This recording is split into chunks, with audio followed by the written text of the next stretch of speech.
അസ്സലാമു അലൈക്കും വറഹ്മത്തുള്ളാഹി വബറകാതുഹു. ഇവർക്കും അംജദി എഡ്യൂക്കേറ്റർ എന്ന യൂട്യൂബ് ചാനലിലേക്ക് ഒരിക്കൽ കൂടി സ്വാഗതം. നാളെ 10 മണിക്കാണ് സ്മാർട്ട് സ്കോളർഷിപ്പിൻ്റെ മെയിൻ എക്സാം നടക്കുന്നത്. അതിനോടനുബന്ധിച്ച് 4ാം ക്ലാസ്സിലെ പ്രിലിംസിൽ ചോദിച്ച ചോദ്യങ്ങളും അവയുടെ ഉത്തരങ്ങളും അതുമായി ബന്ധപ്പെട്ട കണക്റ്റിംഗ് ആയിട്ട് ഇനി അത്തരത്തിലുള്ള ചോദ്യങ്ങൾ മെയിൻസ് പരീക്ഷ ചോദിക്കാൻ സാധ്യതയുള്ള കുറച്ച് ചോദ്യങ്ങൾ നാം ഈ ക്ലാസ്സിലൂടെ ചർച്ച ചെയ്യുന്നു. എല്ലാവർക്കും ഒരിക്കൽ കൂടി സ്വാഗതം. മുഴുവനായിട്ട് എന്ത് ചെയ്യുക, സ്കിപ്പ് ചെയ്യാതെ നന്നായിട്ട് കേൾക്കുക, നല്ല ശ്രവിച്ച് എല്ലാം മനസ്സിലാക്കി വെക്കുക. ഈ പരീക്ഷയിലും വരും കോമ്പറ്റീഷൻ എക്സാമുകളൊക്കെ ഞങ്ങൾക്ക് എന്ത് ചെയ്യും, ഉപകാരപ്പെടുന്നതായിരിക്കും. നമുക്ക് നേരെ ക്ലാസ്സിലേക്ക് കിടക്കുക. അതിന് മുന്നൊരു കാര്യം, നമ്മുടെ ചാനലിൽ കഴിഞ്ഞ വർഷം 2023-24 നടന്ന മെയിൻ പരീക്ഷയുടെ എല്ലാ ക്ലാസ്സിൻ്റെയും ചോദ്യങ്ങളുടെ ഉത്തരങ്ങൾ ഇതിലുണ്ട്. അപ്പോൾ അത് ചാനൽ സെർച്ച് ചെയ്ത് എന്ത് ചെയ്യുക, എല്ലാവരും കണ്ടെത്തുക. ശരി, ഓക്കെ, നമുക്ക് ചോദ്യത്തിലേക്ക് കിടക്കാം. 31ാമത്തെ question, when a coin is dropped in a glass of water it will. അതായത് ഈ ഒരു ഗ്ലാസ് വെള്ളത്തിൽ ഒരു നാണയം വീഴുമ്പോൾ എന്ത് സംഭവിക്കും എന്നുള്ളതാണ് അതിൻ്റെ ഉത്തരമായി വരുന്നത്. അത് മുങ്ങിപ്പോവും, സിങ്ക് ആവും എന്നുള്ളതാണ്. ഇതിൽ നമ്മൾ കൂടുതലായിട്ടൊന്നും ശേഖരിക്കുന്നില്ല. വെള്ളം, ജലത്തിൻ്റെ pH 7 ആണെന്ന് ഇഷ്ടം ഓർത്ത് വെക്കുക. സാർവിക ലായകം വെള്ളം, യൂണിവേഴ്സൽ സോൾവെൻ്റ്, എല്ലാ വസ്തുക്കളും ലയിപ്പിക്കുന്ന വസ്തു വെള്ളമാണെന്ന് പ്രത്യേകം ഓർത്ത് വെക്കുക. അതുപോലെ തന്നെ കഴിഞ്ഞ ക്ലാസ്സിൽ നമ്മൾ പറഞ്ഞിരുന്ന ഐസിനെ ചൂട് നൽകുമ്പോഴാണ് അത് വാട്ടർ ആവുന്നതെന്നും വാട്ടറിനെ ചൂട് നൽകുമ്പോൾ അത് ഗ്യാസ് ആകുന്നു എന്നും എന്ത് ചെയ്യുക, പ്രത്യേകം ഓർത്ത് വെക്കുക. നേരെ തിരിച്ചാണെങ്കിൽ ഗ്യാസിന് തണുപ്പ് നൽകുമ്പോൾ അതെന്താവും, വാട്ടർ ആകും. വാട്ടറിന് വീണ്ടും തണുപ്പ് നൽകുമ്പോൾ അതെന്താവും, ഐസ് ആകും. ഇത്രയും രൂപങ്ങൾ എന്ത് ചെയ്യാം, പ്രത്യേകം ഓർത്ത് വെക്കുക. പിന്നെ കഴിഞ്ഞ ക്ലാസ്സിൽ നമ്മൾ പറഞ്ഞിരുന്നു പദാർത്ഥത്തിൻ്റെ അവസ്ഥകൾ അല്ലേ. ഒന്നാമത്തേത് ഖരം, 2 ദ്രാവകം ഖരം, അതായത് സോളിഡ് ഖരം, അതുപോലെ ദ്രാവകം. നമ്മൾ ഐസാണ്, ഇവിടെ വാട്ടർ എടുക്കുമ്പോൾ ഖരമാറ്റുന്ന ഐസാണ്. പിന്നെ അത് കഴിഞ്ഞാൽ ദ്രാവകം ലിക്വിഡ് അല്ലേ. അതുപോലെ മൂന്നാമത് വരുന്നത് വാതകം അല്ലേ. പിന്നെ നാലാമത്തെ അവസ്ഥ പ്ലാസ്മ. 5ാമത്തെ അവസ്ഥ കൂടി ഓർത്ത് വെച്ചോളി 4ാം ക്ലാസ്സുകാർ. Bose-Einstein condensate. ഇത്രയെങ്കിലും എന്ത് ചെയ്യുക, ചുരുങ്ങിയത് ഓർത്ത് വെക്കുക. നമുക്ക് 32ാമത്തെ ക്വസ്റ്റ്യനിലേക്ക് വരാം. The light from the sun reach the earth within. എന്ന് വെച്ചാൽ സൂര്യനിൽ നിന്നുള്ള പ്രകാശം ഭൂമിയിലെത്താനെടുക്കുന്ന സമയം. സൂര്യനിൽ ഒരു പ്രകാശം ഭൂമിയിലെത്താനെടുക്കുന്ന സമയം അത് 8 മിനിറ്റാണ് ഏകദേശം കൂടുതൽ. കറക്റ്റ് പറഞ്ഞാൽ 8 മിനിറ്റും 20 സെക്കൻഡുമാണ്. 8 മിനിറ്റും 20 സെക്കൻഡും, അല്ലെങ്കിൽ 500 സെക്കൻഡ് എന്ന് പറഞ്ഞാലും ശരിയാണ്. 500 സെക്കൻഡ് എന്ന് പറഞ്ഞാലും ശരിയാണ്. ഇനി അവിടെ പ്രത്യേകം ഓർത്ത് വെക്കേണ്ടത് പ്രകാശം അല്ലേ, വളരെ വേഗത്തിൽ സഞ്ചരിക്കുന്ന ഒരു വസ്തുവാണ് പ്രകാശരശ്മികളൊക്കെ. 1 സെക്കൻഡിൽ പ്രകാശം 3 ലക്ഷം കിലോമീറ്റർ ശൂന്യതയിലൂടെ സഞ്ചരിക്കും. 3 ലക്ഷം കിലോമീറ്റർ ശൂന്യതയിലൂടെ എന്ത് ചെയ്യും, സഞ്ചരിക്കും. അപ്പോൾ നമ്മൾ പറഞ്ഞു സൂര്യനിൽ നിന്നുള്ള പ്രകാശം ഭൂമിയിൽ എത്താൻ എടുക്കുന്ന സമയം 8 മിനിറ്റും 20 സെക്കൻഡുമാണ്. 3 ലക്ഷം കിലോമീറ്ററാണ് 1 സെക്കൻഡിൽ പ്രകാശം സഞ്ചരിക്കുന്നത് അല്ലേ. 1 സെക്കൻഡിൽ പ്രകാശം സഞ്ചരിക്കണം. അപ്പോൾ എത്ര ദൂരമുണ്ട് ഭൂമിയും സൂര്യനും തമ്മിൽ? 15 കോടി കിലോമീറ്റർ. 15 കോടി കിലോമീറ്റർ വരും കേട്ടോ.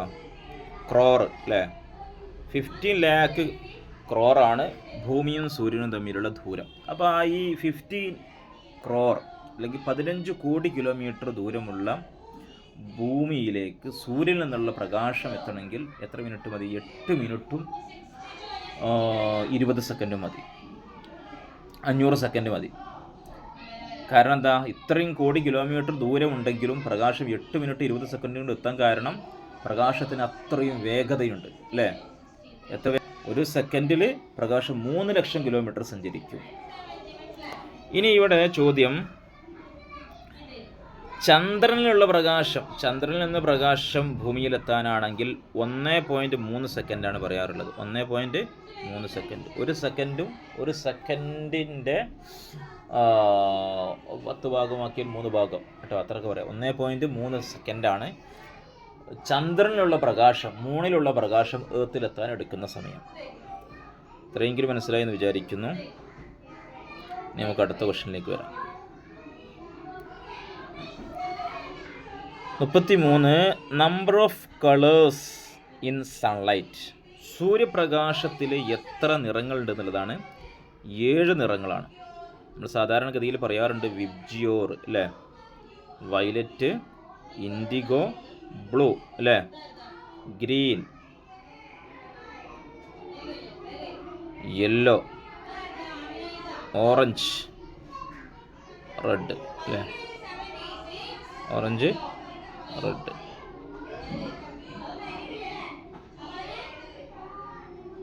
അല്ലേ? അപ്പോൾ സൂര്യപ്രകാശത്തിലുള്ള 8 നിറങ്ങളാണിത്. 7 നിറങ്ങളാണ്. വയലറ്റ് വി എന്ന് സൂചിപ്പിക്കും, IndiGo I, blue, green, yellow, orange, red കേട്ടോ. ഇതിൽ തരംഗദൈർഘ്യം ഏറ്റവും കൂടിയത് അല്ലെങ്കിൽ വേവ് ലെങ്ത് ഏറ്റവും കൂടിയത് റെഡിനാണ്.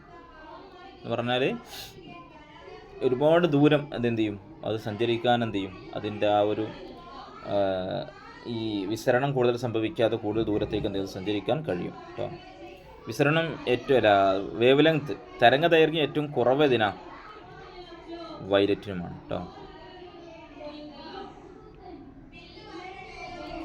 ഇനി നമുക്ക് അടുത്ത ക്വസ്റ്റ്യനിലേക്ക് വരാം.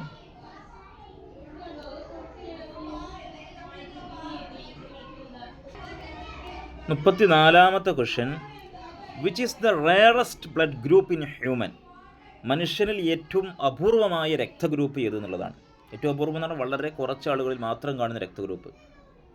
ഉത്തരമായി വരുന്നത് ഇതിൽ AB നെഗറ്റീവാണ്. AB നെഗറ്റീവ് വളരെ കുറഞ്ഞ ആളുകളിൽ കാണുന്ന രക്തഗ്രൂപ്പാണ് ഇത്, AB നെഗറ്റീവ് കേട്ടോ. ഓപ്ഷൻ എ വരും. എന്നാൽ ഏറ്റവും കൂടുതൽ ആളുകളിൽ കാണുന്നതോ O പോസിറ്റീവ് രക്തമാണ് കേട്ടോ. O പോസിറ്റീവ് രക്തമാണ്. ഇനി ബോംബെ ഗ്രൂപ്പ് എന്നൊരു രക്തമുണ്ട്, അത് വളരെ വളരെ കുറവാണ്.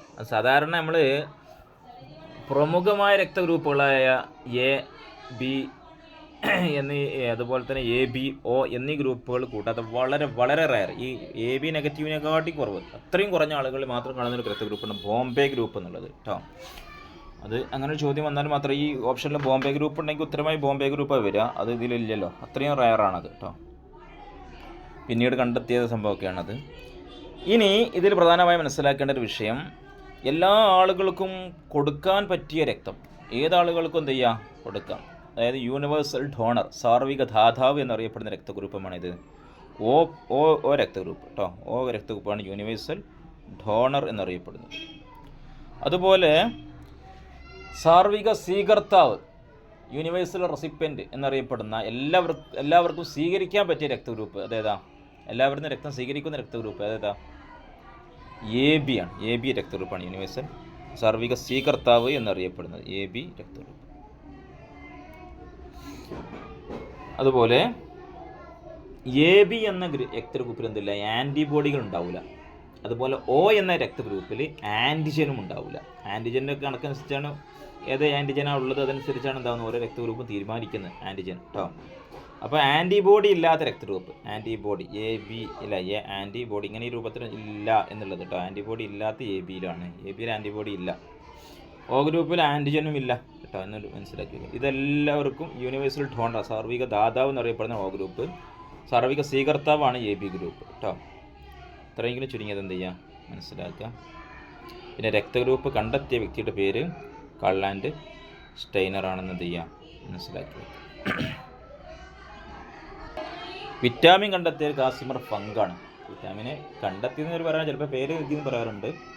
കാസിമർ ഫങ്കാണ് പൊതുവേ പറയാറുള്ളത് കേട്ടോ. നമുക്കൊന്ന് അടുത്ത ക്വസ്റ്റ്യനിലേക്ക് കടക്കാം. 35ാമത്തെ question. Which is the smallest union territory of India?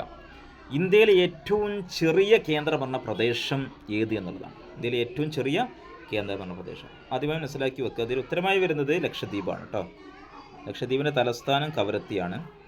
ലക്ഷദ്വീപിൽ 36ഓളം ദ്വീപുകളാണുള്ളത്. 36ഓളം ദ്വീപുകളാണ് ലക്ഷദ്വീപിലുള്ളത്. തലസ്ഥാനം ഞാൻ പറഞ്ഞു കവരത്തിയാണ്. അതിൽ ഏകദേശം 10, ചിലപ്പോൾ 11 കാണാറുണ്ട്, 10 അല്ലെങ്കിൽ 11, ഏകദേശം 10 ദ്വീപുകളിലാണ് മനുഷ്യവാസമുള്ളത്. ഏറ്റവും വലുത് അതിൽ ആന്ത്രോത്ത് ദ്വീപാണ്. ഏറ്റവും വലിയ ദ്വീപാണ് ആന്ത്രോത്ത്. ചെറുത് ബിത്രയാണ്. ചെറിയ ഗ്രൂപ്പ് ബിത്രയാണ്. അത്രയും ചുരുങ്ങിയത് ലക്ഷദ്വീപിനെ കുറിച്ച് മനസ്സിലാക്കി വെക്കുക. പിന്നെ ഇന്ത്യയിലെ ഏറ്റവും ചെറിയ കേന്ദ്രഭരണ പ്രദേശമാണ് ലക്ഷദ്വീപ്. ഇനി ഏറ്റവും വലുത് എന്ന് ചോദിച്ചാൽ അതിന് ഉത്തരം വരുന്നത് ലഡാക്ക് ആണ്. ലഡാക്ക് പുതിയത് വന്ന കേന്ദ്രഭരണ പ്രദേശം. ഏറ്റവും അവസാനം വന്ന കേന്ദ്രഭരണ പ്രദേശം ചോദിച്ചാലും ഏറ്റവും വലിയ കേന്ദ്രഭരണ പ്രദേശം കൊടുത്താലൊക്കെ ലഡാക്കിന് കൊടുക്കുക. ലഡാക്കിൻ്റെ കൂടെയാണ് ജമ്മു കാശ്മീറും വന്നത് കേട്ടോ. നമുക്കിതുവരെ 2019 ഒക്ടോബർ 31 വരെ, 2019 ഒക്ടോബർ 31 വരെ, 19 ഒക്ടോബർ 31 വരെ കേട്ടോ. ഒക്ടോബർ 31 വരെ, ഒക്ടോബർ 31-നാണ് ഇത് കേന്ദ്രഭരണ പ്രദേശമായത്. ജമ്മു കാശ്മീർ എന്ന സംസ്ഥാനം നമുക്ക് ഉണ്ടായിരുന്നു. ഏറ്റവും വടക്കുള്ള സംസ്ഥാനം ജമ്മു കാശ്മീറാണ് അല്ലേ. ഏറ്റവും തെക്കുള്ള സംസ്ഥാനം ചോദിച്ചാൽ തമിഴ്നാടിന് കൊടുക്കുക. തമിഴ്നാടിൻ്റെ കന്യാകുമാരി ഏരിയകൾ കേരളത്തിനേക്കാളും തെക്കാണ് കിടക്കുന്നത്. അപ്പോൾ ഏറ്റവും തെക്കുള്ള സംസ്ഥാനം ചോദിച്ചാൽ കന്യാകുമാരിയും. ഏറ്റവും വടക്കുള്ള സംസ്ഥാനം ഇതുവരെ ജമ്മു കാശ്മീർ ആയിരുന്നു. പക്ഷേ ഇപ്പോൾ ജമ്മു കാശ്മീർ മാറി ഹിമാചൽ പ്രദേശാണ്. ഇപ്പോൾ ജമ്മു കാശ്മീർ എന്താണ്, കേന്ദ്രഭരണ പ്രദേശമായതുകൊണ്ട് ഏറ്റവും വടക്കുള്ള സംസ്ഥാനം ചോദിച്ചാൽ ഹിമാചൽ പ്രദേശും. എന്നാൽ ഏറ്റവും കിഴക്കുള്ള സംസ്ഥാനം അരുണാചൽ പ്രദേശും. കിഴക്കുള്ള സംസ്ഥാനം ഒരു പരീക്ഷ ചോദിച്ചിട്ടുണ്ട്. അതുപോലെ ഏറ്റവും പടിഞ്ഞാറുള്ള സംസ്ഥാനം ഏതുമാണ്, ഗുജറാത്തുമാണെന്നത് പ്രത്യേകം മനസ്സിലാക്കി വെക്കുക. ഇവിടെ നമ്മൾ ചോദിച്ചത് ഇന്ത്യയിലെ ഏറ്റവും ചെറിയ കേന്ദ്രഭരണ പ്രദേശമാണ് നമ്മൾ പറഞ്ഞു കഴിഞ്ഞു ലക്ഷദ്വീപ്. ഏറ്റവും വലുത് ലഡാക്കാണെന്ന് പറഞ്ഞു കഴിഞ്ഞു അല്ലേ. ഇനി ഇത്രയും കൂടി മനസ്സിലാക്കി വെക്കുക. ഇന്ത്യയിൽ നിലവിൽ 28 സംസ്ഥാനങ്ങളാണുള്ളത്. 28 സംസ്ഥാനങ്ങൾ. അപ്പോൾ കേന്ദ്രഭരണ പ്രദേശങ്ങൾ എത്രയാണുള്ളത്? അത് ഇതിൽ തന്നെ ഉണ്ട്. ഈ 8 ഇത്ര കേന്ദ്രഭരണ പ്രദേശം, 8 കേന്ദ്രഭരണ പ്രദേശം, യൂണിയൻ ടെറിട്ടറിയുമാണ് ഉള്ളത്. ഇനി ഏറ്റവും വലിയ സംസ്ഥാനം ചോദിച്ചാൽ അതിൻ്റെ ഉത്തരം രാജസ്ഥാനും. ഏറ്റവും ചെറിയ സംസ്ഥാനം ചോദിച്ചാൽ അതിൻ്റെ ഉത്തരം ഗോവയുമാണ്. നമ്മൾ പറയാം, ഏറ്റവും വലിയ സംസ്ഥാനം രാജസ്ഥാൻ, ഏറ്റവും ചെറിയ സംസ്ഥാനം ഏതാണ്, ഗോവയുമാണ്. എന്നാൽ ഇന്ത്യയിൽ ഏറ്റവും ജനസംഖ്യ കൂടിയ സംസ്ഥാനം ചോദിച്ചാൽ അതിൻ്റെ ഉത്തരം ഉത്തർപ്രദേശാണ്. ജനസംഖ്യ ഏറ്റവും കുറഞ്ഞ സംസ്ഥാനം ചോദിച്ചാൽ ഏതാണ്, സിക്കിമുമാണെന്ന് ചെയ്യാം. ചുരുങ്ങിയത് മനസ്സിലാക്കി വെക്കാം. നമുക്ക് അടുത്ത ക്വസ്റ്റ്യനിലേക്ക് കടക്കാം. 36ാമത്തെ question, which river is called river of sorrow? ദുഃഖത്തിൻ്റെ നദി എന്നറിയപ്പെടുന്ന നദി ഏതാണ്? ദുഃഖത്തിൻ്റെ നദി എന്നറിയപ്പെടുന്നത് ദാമോദർ നദിയാണ്. ദുഃഖത്തിൻ്റെ നദി എന്നറിയപ്പെടുന്നത് അവിടെ ഹൗറ അവിടെ പ്രദേശങ്ങളിലൊക്കെ എന്താണ് ഒരുപാട് വെള്ളപ്പൊക്കം ബുദ്ധിമുട്ടൊക്കെ ഉണ്ടാക്കിയിരുന്ന നദിയാണ്. ഒരുപാട് നാശനഷ്ടങ്ങളൊക്കെ ഉണ്ടാക്കിയ നദിയാണ്. ഒരുപാട് 3-4 ജില്ലകളിലൊക്കെ തന്നെ ഒരുപാട് കാലങ്ങളും പ്രയാസങ്ങൾ ഉണ്ടാക്കിയ, വെള്ളപ്പൊക്കം കാര്യമായിട്ട് പ്രയാസം ഉണ്ടാക്കിയ ഒരു നദിയാണ് ദാമോദർ നദി. അതുപോലെ ദാമോദർ നദിയെ തന്നെ ബംഗാളിൻ്റെ ദുഃഖം എന്ന് അറിയപ്പെടുന്നത്. ബംഗാളിൻ്റെ ദുഃഖം എന്ന് ചോദിച്ചാലും ദുഃഖത്തിൻ്റെ നദി എന്ന് ചോദിച്ചാലും ഏതാണ്, ദാമോദർ നദിയാണ് അല്ലേ. എന്നാൽ ബീഹാറിൻ്റെ ദുഃഖം അല്ലെങ്കിൽ ഇന്ത്യയുടെ ദുഃഖം എന്നൊക്കെ ചോദിച്ചാലും അതിൻ്റെ ഉത്തരം മറ്റൊരു നദിയാണ്. അതിൻ്റെ പേരാണ് കോസി നദി. എന്താണ്, കോസി നദി. ഇന്ത്യയുടെ ദുഃഖം, ഇത് ദുഃഖത്തിൻ്റെ നദിയാണ്. ദുഃഖത്തിൻ്റെ നദി പിന്നെ ദാമോദർ, അതുപോലെ ബംഗാളിൻ്റെ ദുഃഖം ദാമോദർ. എന്നാൽ ഇന്ത്യയുടെ ദുഃഖം അല്ലെങ്കിൽ ബീഹാറിൻ്റെ ദുഃഖം എന്നൊക്കെ അറിയപ്പെടുന്ന നദിയാണ്, ഇത് ഇമ്പോർട്ടൻ്റ് ആയ നദിയാണ്, കോസി നദിയാണ്. ഇന്ത്യയിലൊക്കെ എപ്പോഴും നിലവിലും വെള്ളപ്പൊക്കം ഉണ്ടായിക്കൊണ്ടിരിക്കുന്ന ഒരു നദിയാണ് കോസി നദി. ഇനി ആസാമിൻ്റെ ദുഃഖം എന്നാണ് ചോദ്യമെങ്കിലോ അതിൻ്റെ ഉത്തരമായി വരുന്നത് ആസാമിൻ്റെ ദുഃഖം. അതുപോലെ ചുവന്ന നദി അല്ലേ, ചുവന്ന നദി, ഏറ്റവും ജലസമൃദ്ധമായ നദി, ചമയുന്തുങ് ഹിമാനിയിൽ നിന്ന് ഉത്ഭവിക്കുന്ന നദി. ഈ രൂപത്തിലൊക്കെ ചോദ്യമാണെങ്കിൽ അതിൻ്റെ ഉത്തരം ബ്രഹ്മപുത്രയാണ്. ഒന്നും കൂടി പറയാം, ഇന്ത്യയുടെ ചുവന്ന നദി, ആസാമിൻ്റെ ദുഃഖം, അതുപോലെ തന്നെ ഏറ്റവും ജലസമൃദ്ധമായ നദി, അതുപോലെ തന്നെ പുരുഷനാമത്തിൽ അറിയപ്പെടുന്ന, പുത്രൻ എന്നൊക്കെ പറയുമ്പോൾ തന്നെ കിട്ടില്ല പുരുഷനാണെന്ന്, പുരുഷനാമത്തിൽ അറിയപ്പെടുന്ന ഹിമാലയൻ നദി എന്നൊക്കെയാണ് ചോദ്യമെങ്കിൽ അതിൻ്റെ ഉത്തരം. അതുപോലെ ചമയുന്തുങ് ഹിമാനിയിൽ നിന്ന് ഉത്ഭവിക്കുന്ന നദി. ഈ രൂപത്തിലൊക്കെയാണ് ചോദ്യമെങ്കിൽ അതിൻ്റെ ഉത്തരം ബ്രഹ്മപുത്ര നദിയായിരിക്കും. ഇനി മറ്റൊരു ചോദ്യത്തിലേക്ക് വരാം. വളരെ ഇമ്പോർട്ടൻ്റ് ആയ ചോദ്യമാണ്. ഇന്ത്യയിലെ ഏറ്റവും വലിയ നദി ചോദിച്ചാൽ അതിൻ്റെ ഉത്തരം ഗംഗയാണ്. എല്ലാവർക്കും അറിയാം ഇന്ത്യയിലെ ഏറ്റവും വലിയ നദി ചോദിച്ചാൽ സംശയം വേണ്ട, ഗംഗയാണ്. അതുപോലെ ഇന്ത്യൻ ഉപഭൂഖണ്ഡത്തിൽ, ഇന്ത്യൻ സബ് കോണ്ടിനെൻ്റ് അല്ല, ഇന്ത്യൻ സബ് കോണ്ടിനെൻ്റ് ഇന്ത്യ മാത്രമല്ല, പാകിസ്ഥാൻ, ബംഗ്ലാദേശ്, നേപ്പാൾ, ഭൂട്ടാൻ, അങ്ങനെ ശ്രീലങ്ക വരെ അങ്ങനെ ഉൾപ്പെടുന്ന 7ഓളം രാഷ്ട്രങ്ങൾ ഉൾപ്പെടുന്നതാണിത് ഇന്ത്യൻ ഉപഭൂഖണ്ഡം എന്ന് പറഞ്ഞാൽ. ഈ ഇന്ത്യൻ ഉപഭൂഖണ്ഡത്തിലെ ഏറ്റവും വലിയ നദി ചോദിച്ചാൽ ഈ സിന്ധു നദിയാണ്. ഇൻഡസ് സിന്ധു നദി ഇന്ത്യയിലൂടെയും പോകുന്നുണ്ട്, പിന്നെ അത് പാകിസ്ഥാനിലൂടെ ഒക്കെ എന്താണ് പോകുന്നുണ്ട്. അപ്പോൾ ഇന്ത്യൻ ഉപഭൂഖണ്ഡം എന്ന് പറഞ്ഞാൽ മൊത്തത്തിൽ വ്യാപകമായ അർത്ഥത്തിലാണ് ചോദിച്ചിട്ടുണ്ടെങ്കിൽ അതിൻ്റെ ഉത്തരം സിന്ധു നദിയാണ്. എന്നാൽ ഇനി മറ്റൊരു ചോദ്യമാണ്, പെനിൻസുലാർ ഇന്ത്യ, ഇന്ത്യൻ ഉപദ്വീപിലെ ഏറ്റവും വലിയ നദി ഏത് ചോദിച്ചാൽ അതിന് ഉത്തരം ഗോദാവരിയാണ്. ഏറ്റവും നീളം കൂടിയ നദി ഗോദാവരിയാണ്. ഇന്ത്യൻ ഉപദ്വീപിലെ ഏറ്റവും വലിയ നദി ചോദിച്ചാൽ, പെനിൻസുലാർ ഇന്ത്യയിലെ ഏറ്റവും വലിയ നദി എന്ന് ചോദിച്ചാൽ അതിന് ഉത്തരം ഗോദാവരിയാണ് കേട്ടോ. പേര് കേട്ടിട്ടുണ്ടാവും വിചാരിക്കും. ഇനി കേരളത്തിലെ ഏറ്റവും നീളം കൂടിയ നദി ചോദിച്ചാൽ എന്ത് ഉത്തരം ഇതാണ്? പെരിയാർ നദിയാണ്. കേരളത്തിലെ ഏറ്റവും നീളം കുറഞ്ഞ നദി ചോദിച്ചാൽ ഇതാണ് മഞ്ചേശ്വരം പുഴയാണ്. 16 കിലോമീറ്റർ വരുന്ന മഞ്ചേശ്വരം പുഴയാണ് കേരളത്തിലെ ഏറ്റവും നീളം കുറഞ്ഞ നദി. ഇനി നമുക്ക് അടുത്ത ക്വസ്റ്റ്യനിലേക്ക് കടക്കാം. 37ാമത്തെ ക്വസ്റ്റ്യൻ അല്ലേ, which of the following is not a metropolitan city? താഴെ പറയുന്നവയിൽ മെട്രോപൊളിറ്റൻ നഗരമല്ലാത്തത് ഇത്. മെട്രോപൊളിറ്റൻ നഗരം 10 ലക്ഷത്തിലധികം ജനവാസമുള്ള നഗരങ്ങളെ പൊതുവെ മെട്രോപൊളിറ്റൻ നഗരം എന്ന് പറയാറുള്ളത്. ഇതിൽ മെട്രോപൊളിറ്റൻ നഗരമല്ലാത്തത് നമുക്ക് എല്ലാവർക്കും അറിയാം, ഡൽഹി മെട്രോപൊളിറ്റൻ സംശയമില്ല അല്ലേ, അത്യാവശ്യം ജനസംഖ്യയുള്ള വലിയൊരു നഗരമാണ്. ഇന്ത്യയുടെ തലസ്ഥാനത്ത് സ്ഥിതി ചെയ്യുന്ന ന്യൂഡൽഹിക്ക് സ്ഥിതി ചെയ്യുന്ന ഡൽഹി അല്ലേ, യമുന നദിയുടെ തീരത്ത് സ്ഥിതി ചെയ്യുന്ന ഡൽഹി അല്ലേ. അതുപോലെ തന്നെ മുംബൈയും നമുക്ക് എല്ലാവർക്കും അറിയാം, മുംബൈ അല്ലേ, തുറമുഖ നഗരം അല്ലേ, മുംബൈ തുറമുഖമുണ്ട്, വലിയ തുറമുഖമാണ്. കപ്പലുകളൊക്കെ അടിയുന്ന സ്ഥലം തുറമുഖം എല്ലാവർക്കും അറിയാമല്ലോ. അതുപോലെ ചെന്നൈ അല്ലേ, നമ്മുടെ തമിഴ്നാട് തലസ്ഥാനമായി വരുന്ന ചെന്നൈയും വലിയൊരു മേജർ സിറ്റിയാണ്. എന്നാൽ ഡെറാഡൂൺ, ഉത്തരാഖണ്ഡിൻ്റെ തലസ്ഥാനമായ ഡെറാഡൂൺ എന്തല്ല, ഒരു മെട്രോപൊളിറ്റൻ സിറ്റി അല്ല. അപ്പോൾ ഓപ്ഷൻ ഉത്തരമായി വരുന്നത് ഏതാണ്? ഡെറാഡൂൺ ആണ് കേട്ടോ, ഡെറാഡൂൺ. ഇനി നമുക്ക് അടുത്ത ക്വസ്റ്റ്യനിലേക്ക് കിടക്കാം. അതിന് മുന്നേ 2-3 പ്രധാനപ്പെട്ട തലസ്ഥാനങ്ങൾ പറഞ്ഞു പോവാണ്. ഇമ്പോർട്ടൻ്റ് ആയിട്ട് സംസ്ഥാനങ്ങൾ. കേരളത്തിൻ്റെ തലസ്ഥാനം എല്ലാവർക്കും അറിയാം, തിരുവനന്തപുരം. തമിഴ്നാട് തലസ്ഥാനം ഞാൻ പറഞ്ഞു ചെന്നൈ ആണ്. കർണാടക തലസ്ഥാനം ബംഗളൂരു ആണ്. അതുപോലെ ഗോവയുടെ തലസ്ഥാനം പനാജിയാണ്. മധ്യപ്രദേശിൻ്റെ തലസ്ഥാനം ഭോപ്പാലാണ്. ഉത്തരാഖണ്ഡ് തലസ്ഥാനം നമ്മൾ പറഞ്ഞു ഡെറാഡൂൺ ആണ്. ഉത്തർപ്രദേശിൻ്റെ തലസ്ഥാനം ലക്നൗ ആണ്. അത്രയെങ്കിലും ഏറ്റവും ചുരുങ്ങിയത് എന്ത് ചെയ്യുക, മനസ്സിലാക്കി വെക്കുക. പിന്നെ മഹാരാഷ്ട്ര തലസ്ഥാനമാണ് നമ്മൾ ഈ കാണുന്ന മുംബൈ ഉള്ളത് കേട്ടോ. ഇനി നമുക്ക് അടുത്ത ക്വസ്റ്റ്യനിലേക്ക് കടക്കാം. 38ാമത്തെ question, which state India is the largest producer of silk?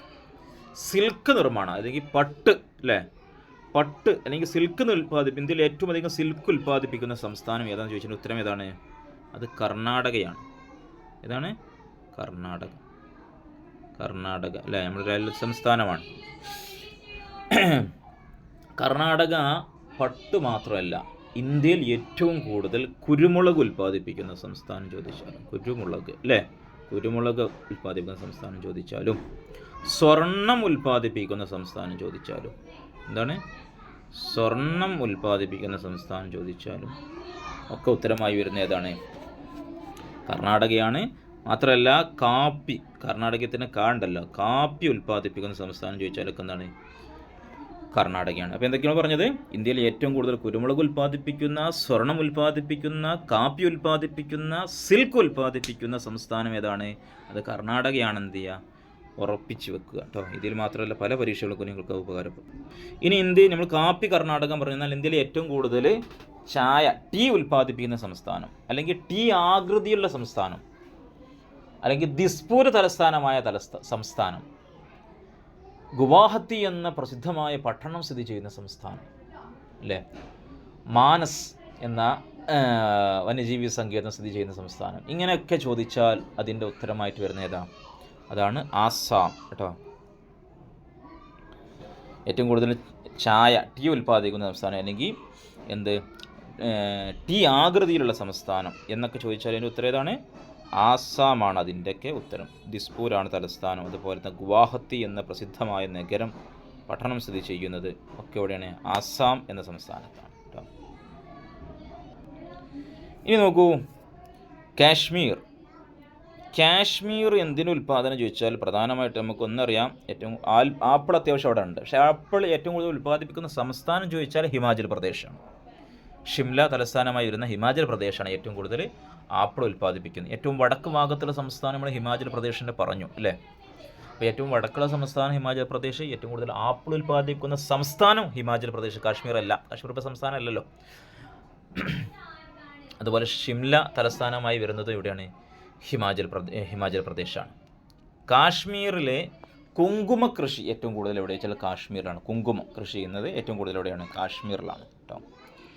ഇനി മഹാരാഷ്ട്ര തലസ്ഥാനം നമ്മൾ പറഞ്ഞു കഴിഞ്ഞു. മുംബൈയാണ് മഹാരാഷ്ട്ര തലസ്ഥാനം. അതുപോലെ മഹാരാഷ്ട്ര നമ്മുടെ ഈ കോട്ടൺ അല്ലേ, സിൽക്ക്, കോട്ടനൊക്കെ അല്ലേ. സിൽക്ക് ഏറ്റവും കൂടുതൽ കർണാടകയിൽ പറഞ്ഞു എന്ന് പറഞ്ഞാൽ കോട്ടൺ അല്ലെങ്കിൽ പരുത്തി ഏറ്റവും കൂടുതൽ ഉൽപ്പാദിപ്പിക്കുന്നത് വെച്ചാൽ ഗുജറാത്താണ് ഉത്തരം. ഗുജറാത്ത് ആണ് ഉത്തരം അല്ലേ. ഉപ്പ്, കശുവണ്ടി, നിലക്കടല അങ്ങനെയുള്ള വസ്തുക്കൾ അല്ലേ ഒക്കെ ഉൽപ്പാദിപ്പിക്കുന്ന ഗുജറാത്ത്. പരുത്തി ഏറ്റവും കൂടുതൽ കൃഷി ചെയ്യുന്നത് ഗുജറാത്തിലാണ്. എന്നാൽ പരുത്തി തുണി വ്യവസായം ഏറ്റവും കൂടുതൽ കേട്ടോ. പരുത്തി കൃഷി പവർ ഹൗസ്, ഇന്ത്യയുടെ പവർ ഹൗസ് എന്നറിയപ്പെടുന്ന മഹാരാഷ്ട്രയിലാണ് എന്ത്? പരുത്തി വ്യവസായം ഏറ്റവും കൂടുതലായിട്ട് ഉള്ളത്.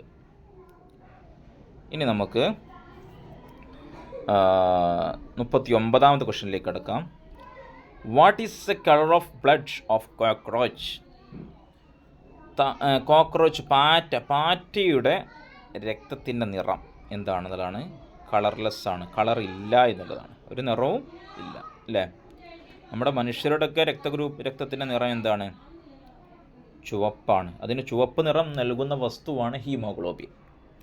ഇനി അതുപോലെ തന്നെ ഹീമോഗ്ലോബിന് ഒരു പ്രധാന ലോഹമുണ്ട്, അതാണ് ഇരുമ്പ്. ഇരുമ്പെന്ന ലോഹമാണ് ഈ ഹീമോഗ്ലോബിൻ എന്തായിട്ട് അടങ്ങിയിട്ടുള്ളത് കേട്ടോ.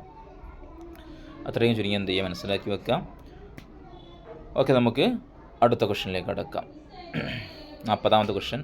The father of Indian constitution. Indian ഭരണഘടനയുടെ പിതാവ് എന്നറിയപ്പെടുന്ന ആരാണ്? BR അംബേദ്കർ ആണ്. BR അംബേദ്കർ. ഇന്ത്യൻ ഭരണഘടന 2 വർഷവും 11 മാസവും 2 വർഷം 11 മാസം 17 അല്ലെങ്കിൽ 18 രണ്ടും കാണാറുണ്ട്. 17 അല്ലെങ്കിൽ 18 ദിവസം കൊണ്ടാണ് ഇന്ത്യൻ ഭരണഘടന നിർമ്മിച്ചിട്ടുള്ളത്. ഈ ഭരണഘടനയിലെ പ്രധാനപ്പെട്ട ഒരു കമ്മിറ്റിയായിരുന്നു ഡ്രാഫ്റ്റിംഗ് കമ്മിറ്റി. ആ ഡ്രാഫ്റ്റിംഗ് കമ്മിറ്റിയുടെ ചെയർമാനായിരുന്നു ആര്? BR അംബേദ്കർ. ഏറ്റവും ഇമ്പോർട്ടൻ്റ് കാര്യം, അതുകൊണ്ടാണ് അദ്ദേഹത്തെ ഇന്ത്യൻ ഭരണഘടനയുടെ പിതാവ് എന്നറിയപ്പെടുന്നത്. ഇനി ഇതിൽ കൊടുത്ത മറ്റു വ്യക്തികളെ കൂടെ നമുക്ക് പരിചയപ്പെടാം. ആരാ? ഡോക്ടർ രാജേന്ദ്ര പ്രസാദ്. ആരാണ്? രാജേന്ദ്ര പ്രസാദ്. ബീഹാർ ഗാന്ധി എന്നൊക്കെ അറിയപ്പെടുന്ന രാജേന്ദ്ര പ്രസാദ്. ഇദ്ദേഹമായിരുന്നു ഇന്ത്യയുടെ ആദ്യത്തെ പ്രസിഡന്റ്. 1950 ജനുവരി 26 നമ്മൾ റിപ്പബ്ലിക്കായപ്പോൾ നമ്മുടെ ആദ്യ പ്രസിഡൻ്റായി ചുമതലയേറ്റതാരാണ്? ഡോക്ടർ രാജേന്ദ്ര പ്രസാദാണ്. ഇനി എല്ലാവർക്കും അറിയാം ആരാണ്? ജവഹർലാൽ നെഹ്റു അല്ലെ. ആരാ ജവഹർലാൽ നെഹ്റു? ജവഹർലാൽ നെഹ്റു ആണ് നമ്മുടെ ആദ്യത്തെ പ്രധാനമന്ത്രി. ഇപ്പോഴത്തെ പ്രധാനമന്ത്രി നരേന്ദ്രമോദിയാണ് അല്ലേ. എന്നാൽ സുഭാഷ് ചന്ദ്രബോസ് ഫോർവേഡ് ബ്ലോക്ക് എന്ന രാഷ്ട്രീയ പാർട്ടി സ്ഥാപിച്ചു അല്ലേ. ഫോർവേഡ് ബ്ലോക്ക് എന്ന രാഷ്ട്രീയ പാർട്ടിയാണ് അദ്ദേഹം സ്ഥാപിച്ച പ്രധാനപ്പെട്ട രാഷ്ട്രീയ സംഘടനയാണ്. 1939 കേട്ടോ. ജയ് ഹിന്ദ് എന്ന മുദ്രാവാക്യം മുഴക്കിയതാരാണ്? സുഭാഷ് ചന്ദ്രബോസാണ്. അദ്ദേഹമാണ് നേതാജി എന്ന അപരനാമത്തിൽ അറിയപ്പെടുന്നത്. അതുപോലെ തന്നെ രാജ്യസ്നേഹികളുടെ രാജകുമാരൻ എന്നൊക്കെ അറിയപ്പെടുന്ന ആരാണ്? സുഭാഷ് ചന്ദ്രബോസിനെയാണ്. 41ാമത്തെ question. Army day of India. ഇന്ത്യയിൽ സായുധ സേനാ ദിനം ആയി ആചരിക്കും എന്നാ? ജനുവരി 15 കരസേനാ ദിനം കേട്ടോ. അതുപോലെ ഓഗസ്റ്റ് 15 നമുക്കറിയാം ഇന്ത്യയുടെ സ്വാതന്ത്ര്യ ദിനമാണ്. റിപ്പബ്ലിക്കിടെ ഞാൻ പറഞ്ഞു ജനുവരി 26. 1950 ജനുവരി 26 ഇന്ത്യ റിപ്പബ്ലിക്കായത്. ആദ്യത്തെ പ്രസിഡൻ്റൊക്കെ വന്ന ഒരു ദിവസം അല്ലേ, രാഷ്ട്രത്തലവനൊക്കെ വന്നു. അതാണ് റിപ്പബ്ലിക്കാവുക. അതുപോലെ ഇന്ത്യയുടെ ഭരണഘടന നിലവിൽ വന്നു 1950 ജനുവരി 26 അല്ലേ. അതുപോലെ നവംബർ 1 നമുക്ക് എല്ലാവർക്കും അറിയാം, നമ്മൾ കേരള പിറവി ദിവസമാണ്. 1956 നവംബർ 1 കേരളം രൂപീകരിക്കപ്പെട്ടത്. ഇന്ത്യക്ക് സ്വാതന്ത്ര്യം കിട്ടിയത് 1947 ഓഗസ്റ്റ് 15 അല്ലേ. അന്ന് കേരളം ഒരു സംസ്ഥാനമായി വന്നിട്ടില്ല കേട്ടോ. ഇനി നമുക്ക് 42ാമത്തെ ക്വസ്റ്റ്യനിലേക്ക് കടക്കാം.